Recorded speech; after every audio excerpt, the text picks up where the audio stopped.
యెహోవా సన్నిధిలో మొర్రపెట్టుకుంటే వారి శ్రమలన్నిటిలో నుండి వారిని విడిపించును. The righteous cry and the Lord హియరeth and delivereth them out of all their troubles. కాబట్టి మనకు ఎటువంటి రకమైన శ్రమలు ఉన్నాయి, అవమానాలు ఉన్నాయి, బాధలు ఉన్నాయి, దుఃఖాలు ఉన్నాయి, చెరలు, యాతనలు, భయంకరమైన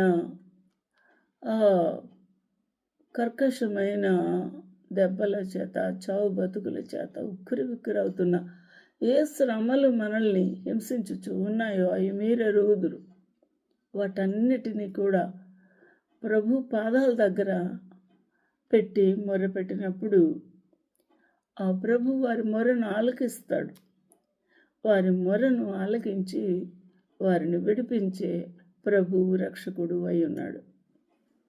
ఈ రోజున దీన మనస్కులమై ప్రభు సన్నిధికి మనల్ని మనం తగ్గించుకొని ప్రభు వద్దకు వద్దాం. మనం సరి చేసుకుందాము. మనము ప్రభు పాదాలు పట్టుకుందాము. నా జీవితాన్ని సరిచేయి ప్రభువా, నన్ను నీ కృప ద్వారానే భద్రపరచండి. నా చూపు, ఆలోచన, ప్రవర్తన, మాట అంతా కూడా నీ సన్నిధియే నన్ను పవిత్రంగా, పరిశుద్ధంగా ఉంచున్నట్టుగా నన్ను కనికరించమని అడిగితే ఆ ప్రభువు ఖచ్చితంగా మనల్ని ఆయన క్షమిస్తాడు ఫస్ట్.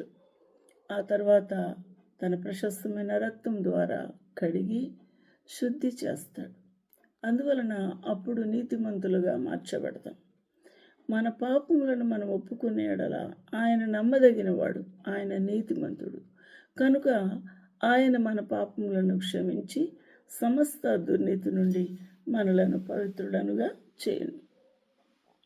ఇది అందరికీ దేవుడిచ్చిన వాగ్దానం. ఇది కొంతమంది కొరకే ఇచ్చింది కాదు. ఇది ఎవరో సొంతం కాదు, ఎవరో రికమెండేషన్ వల్ల వచ్చింది కాదు. కాబట్టి ఈ ప్రత్యేకమైన వాగ్దానం స్వతంత్రించుకొని ప్రభు సన్నిధిలో మనల్ని మనము అప్పగించుకోవాలి.